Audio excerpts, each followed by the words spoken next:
Sibingelele sikwamukela indaba ezehora lokuqala emini. Sibingelele nakuwe osibuka ohlelweni lotholusha lezokusakaza iDTT. Lezi ndaba nizethulelwa usakhiwo ngokwasokhela. Nazi ezinohlonze emini nje. The evidence which was led in the previous trial, it's a nullity.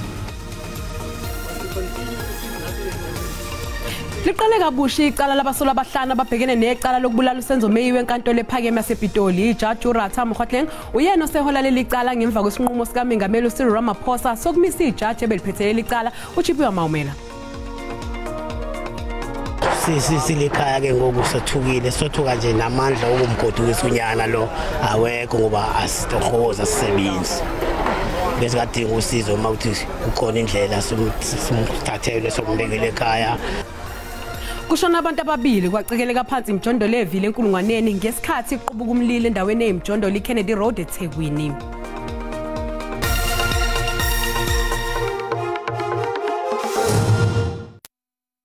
Kuzoqala phansi uqulwa kwecala lokubulawa kaSenzo Meyi wakulandela ukuhoxiswa kwejaji ebelengamelele licala umehluleli uChipiwa Mawumela. Ijaji elisha uRatha Mkhotleng lidalula ukuthi leli cala kufana nokuthi alikaze liqulwe. Ngakho ke abasola bazokwaziswa kabusha ngamacala ababhekene nawo. Banikwa ithuba lokuvuma noma lokuphika icala. Baphinde bathole futhi nethuba lokufaka isicelo sebhayili. Ijaji Mkhotleng lihlehlisele ukuba liqhubeke kusasa icala ukunika abameli babamangalelwa kanye nombuso ithuba lokunikezelana ngemininingwane emqoka njengoba lizoqala kabusha leli cala. In this case which happened here in Pretoria, my late brother George Webster handled the same case. Unfortunately, he couldn't write the judgment because he was incapacitated physically, and what consequently happened, another judge was appointed to rehear the case, and what he or she did was to continue as if nothing has happened. SCA held that that was unlawful. So the evidence which was led in the previous trial, it's a nullity. Court will postpone this matter to tomorrow at 10. Iphinde lenkantolo ephakeme yaseThekwini namhlanje icala lenkohlakalo nokukhwabanisa elibhekene nowayemeya yeTheku uZandile Gumede nabanye asolwa nabo. Ukuzokabanzi ngalolu daba sixhumana intatheli yeSABC uVusi Khumalo Mtungwa sicela ukuthi sichazele ngokuthi yini eyenzeke enkantolo namhlanje.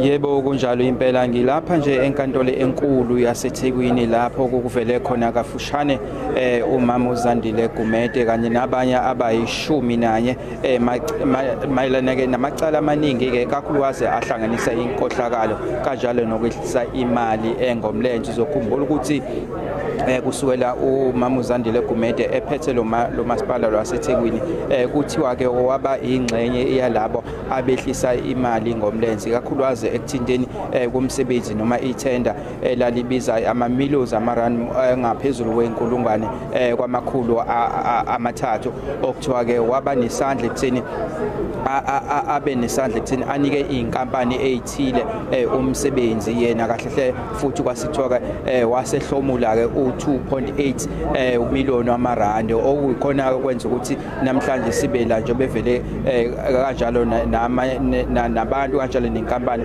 abayi21 ngawo ke lamacala ke namhlanje okuvelile la ukuthi ngoba kukhona ababili abakade behlonywa ngemibuzo ngesikhathi icala ligcina ukuvela ngondasa kuwo lo nyaka kubeke namhlanje kuqhubeka omunye ke wabo umnumzana uShawn Hitler ukuthi ke abazama ukuthi ke njengoba behlonywe imibuzo abazama ukumphica ngeminye imibuzo ukuthi umnumzana Hitler la uyinhloko yabaphenyi ikakhulukazi wezophenyo ngaphakathi kamasipala ngesikhathi kuvela ke ukuthi ikhona inkampani ezanikwa umsebenzi ngoba khona ke ukukhalaza ukuthi akuphenye ukuthi kungani lezi inkampani zathola umsebenzi ngendlela efanele. Abameli ke la bamamangalelo njengoba kuyibona bahlome imibuzo umbuzo umnumzana uHitler bazama ukumphica ukuthi okungenzeka ukuthi lezi inkampani ezinye ezanikwa umsebenzi zagcina seyiphenywa inkampani okuyizona ezaphenya zagcina seyixatshezwa ngomsebenzi ukuthi ziphenya ngale kulandele imigudu efanele ukuthi uma uphenya inkampani kumele kube khona inkampani mayinikwa umsebenzi kumele kube khona ezinye ezimbili noma ezintathu ezincintisana ukuthi izona ziphi inkampani okuyizona okufanele zenze lo msebenzi so khona ke osekwenzekile ke naye uyakuphika ke lo uthi konke abakwenzana balandela yonke imigudu efanele kamasipala kodwa ke sazothola futhi ukuthi ngemuva kwalokho kuzobe sekwenzekalani ngemuva kwehora ngemuva kwehora lesibili entambama izobeke udaba seliqhubeka ke uzokhumbula futhi ngaphambilini ukuthi sikhuluma la ngethenda lokunomsebenzi oqoqo kwemfucuza okuyike isigameko esenzeka ngonyaka u2017 ngesikhathi uMama Sandile Gumede emeya kamasipala walapha eThekwini. Mzilikazi Mashobane sibonge kakhulu ngokusidwebela isithombe ngokwenzekayo lo bekuvusa ikhumalo intatheli yendaba ze-SABC kade isichazela kabazo kwenzeka enkantolo sihlabele phambili kushona abantu ababili kwacikeleka phansi imjondolo evile enkulungwaneni ngesikhathi kuqubuka umlilo endaweni emjondolo iKennedy Road eThekwini amalungu omphakathi athasola ukuthi lo mlilo uqalwe esinye sesakamuzi ebesihilizisana nesinye kule ndawo. Izinkulungwane zabantu zisale dengwane kulandela ukuqubuka komlilo oshisela imkhukhu eku-Kennedy Road. Umuntu oyedwa usaqinisekiswe ukuthi ushonile kanti abahlanu kubikwa ukuthi bathole ukulimala kanzima. Umasipala weTheku uthi kunengane eyodwa okubikwe ukuthi ilahlekile. Imjondolo yaku-Kennedy Road ike yaba nesigameko ezifanayo emasontweni amabili edlule. Umndeni wesisulu somlilo uthi ukhungathekile ngokushona kwesihlobo sabo kungazelelwe. Silikhaya ke ngokusathukile sothuka nje namandla okumgodukisa unyana lo awekho ngoba asitohoza sisebenzi bese kadinga usizo uma ukuthi kukhona indlela somthathele sombekele ekhaya njengoba izikole zizovulwa ngesonto elizayo lamalungu omphakathi athi izingane zawo zingase ziphuthe isonto lonke esikoleni. Into engiphumela i-ID phela ayikho into engiphumelayo nengane zo4 enye ifunda grade 6 enye ifunda grade 5 enye ifunda grade 1 le eyokugcina ina 1 year akho lutho engiphumela izitifikethi zengane ishele phakathi. Uhulumeni ngoba angakasithatha sifanise naba abakhele ama-flat singangcono ngoba lo thayela uyatsha. Inhlangano abahlali basemjondolo ithi lemlilo ingagwemeka. Kuyihlazo kuyinhlamba kuyichilo ukuthi abantu abamnyama abanawo umhlaba ezweni labo ngoba bacinene nje ingoba umhlaba awukho sithi kuhulumeni akaphuthumise udaba lokuhlinzekwa nokubuyisela umhlaba kubantu babo. Izinhlangano ezizimele ezisiza abantu zimatasa namalungiselelo okuhlinzeka izidingo eziyisisekelo kwabakhahlamezekile. Inhlangano yomphakathi ithi imndeni ethintekile izohlaliswa ehholo lomphakathi okwesikhashana. Kushe imkhukhu engamakhulu amahlanu. Ngingonenhlakanipho Magwaza ezindabeni ze-SABC eThekwini. Unobhala jikelele we-ANC ufikile embalula uthi kuningi sekwenziwe inhlangano ebusayo kulokho kwabe kuqukethwe kusomqulu wayo wezethembiso zokhetho luka 2019. Esikhathini lapho iningizimu Afrika ibhekene khona nezinselelo ezifana nekwenyuka kwentengo yokudla kanjalo nokwanda kwesibalo sabantu abangasebenzi unobhala jikelele we-ANC ukholelwa ukuthi izethembiso ezenziwa inhlangano ngesikhathi kubhekwe ukhethweni luka 2019 eziningi zazo bakwazile ukuyigcina. 120 commitments, we are at 70% of those commitments. Word for word what we did. Yes, we do have challenges. Major challenges. Umbalula uphawulile nangeyinqumo ezimbili ezikhishwe inkantolo yomthethosisekelo odabeni oluvune isinqumo sikaMengameli wezwe uCyril Ramaphosa ngokumisa kwakhe esikhundleni umvikeli womphakathi uadvocate Busisiwe Mkhwebane kanjalo nangesinqumo esihlonze ukuthi wayengumengameli uJacob Zuma kuzofanele abuyele ngaphakathi ejele ukuyoqedela isigwebo sakhe secala. The fact that she's still standing, she has just been proven beyond reasonable doubt as a delinquent of law. We empathize with President Zuma, and no one wants to see anyone at the age of 80 going to jail. But in this instance, the law is the law. Udabeni lwezivumelwano ezithile namazwe omhlaba, isigungu esiphezulu se-ANC sifuna uhulumeni wakuleli uzicubungile kabusha ezinye zazo ikakhulukazi lezo ezingalisiza ingalutho izwe laseNingizimu Afrika. Iphini likaMengameli weCOPE Willie Madisha uthi usayiphini kaMengameli weCOPE njengoba ukhetho lokhetha ubuholi beqembu kufanele libanjwe ingakapheli lenyanga ephezulu. Uthi leli qembu lingene inkingeni ngenxa kaMengameli weqembu uMusiwa Likota neqembu lakhe. Unxuseke uLikota ukuba phenduke. Uma ke engakwenzi lokho bazokwenza bona. I am the Deputy President of COPE, and my comrade here, Mzwandile Hleko, is the Secretary for Elections, duly authorized by the Constitution to represent COPE. We were elected in the National Congress by the people and cannot be removed by a rented choir. Mr. Lokota and his choir gave us problems. The whole thing has been taken to the court of law and it will be handled at that particular level. I am sending a warning to the rented choir led by Mr. Lokota that your time is up. We know of your corrupt activities and the long arm of the law is closing near you. Repent. Repent. I say repent and tell the truth, or we will do it for you.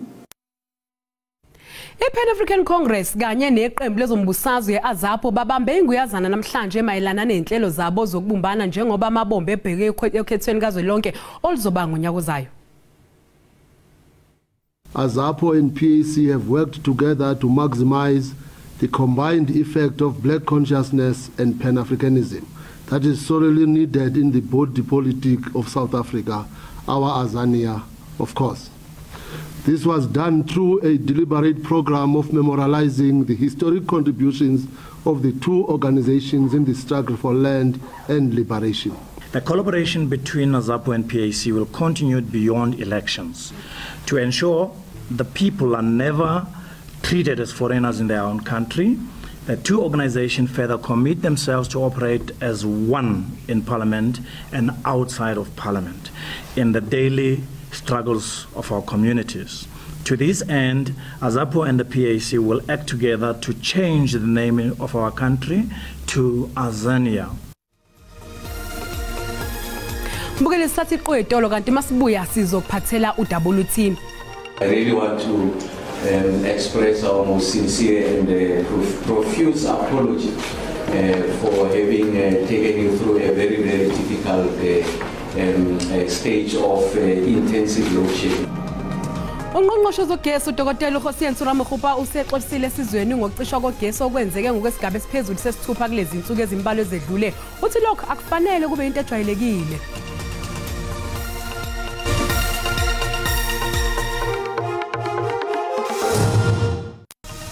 Mbukele isiphinde sikwamukela mangabe usanda ngena odabeni oluhambe phambili besibike ukuthi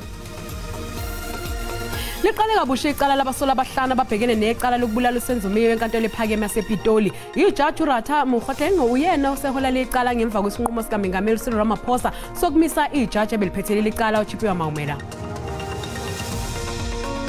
Mbukela sikukhumbuza ukuthi lezi ndaba zikhona na ku YouTube ngena kuyona uzicinge ngamagama athi SABC izindaba na kanjani uzozithola. Bavele enkantolo eMantshi yaseEmelo namhlanje abasola abahlanu abasolwa ngokuthungela ngomlilo amaloli emzileni ngongithela wayeka ezifundazweni ezintathu. Namhlanje abasolwa abahlanu kwabayisithupha bavela enkantolo yeMantshi yaseEmelo ngecala lokucekela phansi impahla. Umsola wesithupha yena uphekwe ngemibuzo kepha waphinde wadedelwa izolo ebusuku. Labasola baneminyaka ephakathi kwe-29 kuya kwe-60 nomuvo. Amaphoyisa athi kukholakala ukuthi ungqondongqondo walezigameko oKwaZulu Natal. Lokhu kwenzeka nje ungoti wezobunhloli uthi ukuhluleka kweNingizimu Afrika ukubona izigameko zobugebengu njengokushiswa kwamaloli kuqubula imibuzo. Intelligence is something that's only of value if you know about it in advance and if you act on it. So if your intelligence is not actionable, then frankly it doesn't help you to have it, which now poses two very, very important questions. And these are vexatious questions. So the first question is, how much budget is allocated in the South African context to the gathering of information intelligence, whether it's SSA or crime intelligence or whatever? How much, or military intelligence, how much money is allocated to that? Alinganiselwa ema-20 amaloli ashisiwe ngesonto eledlule eMpumalanga, iKwaZulu Natali kanye naseLimpopo. Umnyango wamaphoyisa kuzwelonke uthi uphenyo lwawo lungahle luholele ekutheni kuboshwe abanye abasolwa.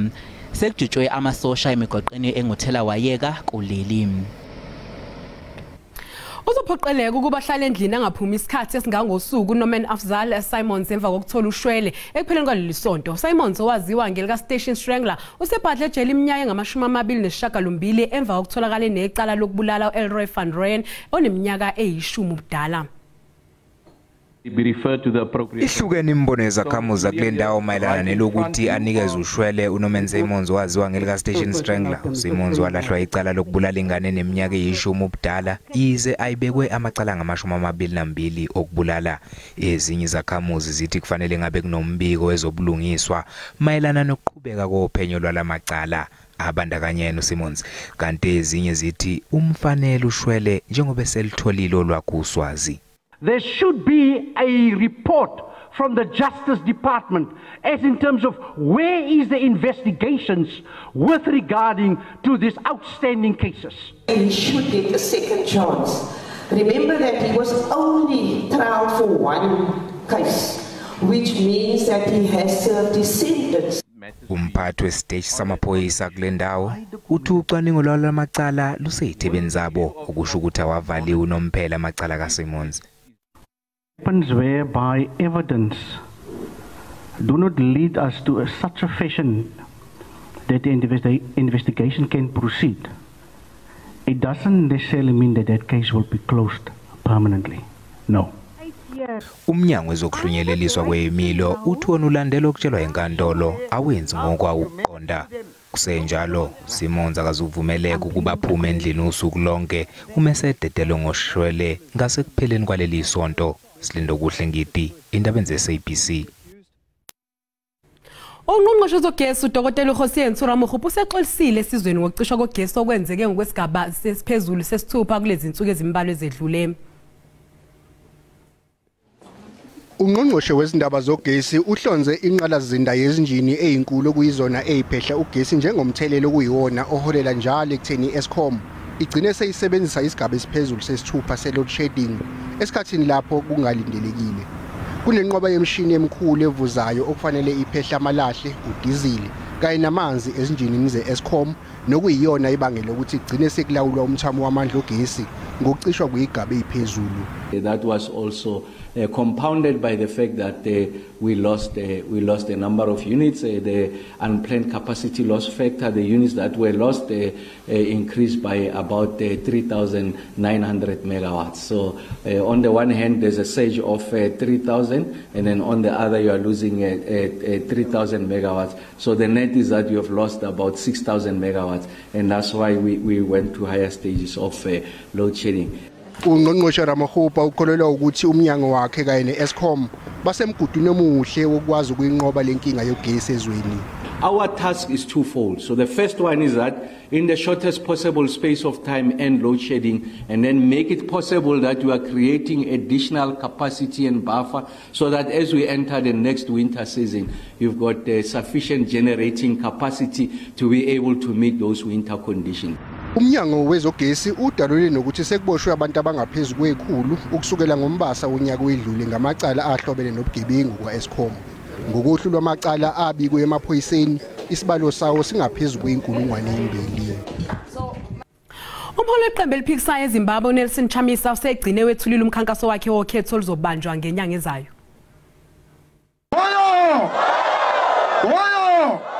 Baphume ngobuningi njengoba bebefuna ukuzibonela umholi wabo Nelson Chamisa ethula umkhankaso wakhe wokhetho.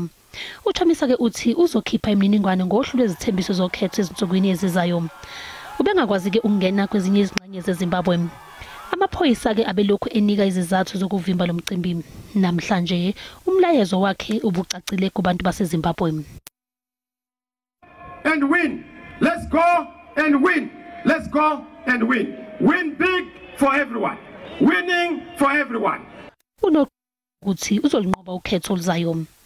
Kokunye ke ugxeke kakhulu lapho abahlukumeza kanye nabasabisa abamesekayo. Uphinde ke wakhuluma ngoJob Sikhala oyilungu leParliament oseboshwe isikhathi esingaphezulu konyaka. Uthi banoza kwabo owaboshwa ngendlela engafanele. Uthi ufuna kulungiswe ukuboshwa kwakhe. Ukhetho oluzoba lubangwa kakhulu. Chamisa uthi amazwe omhlaba kanye nabaqaphi bokhetho kufanele balibhekisise lolu khetho.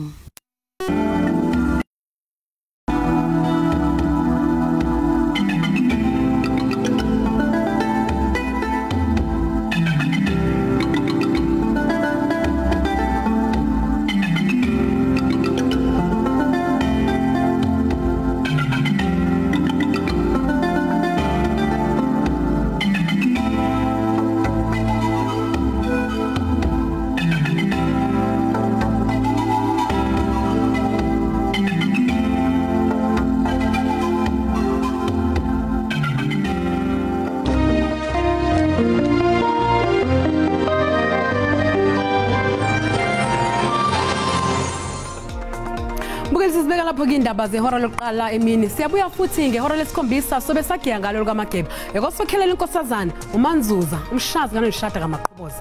Sale kahle.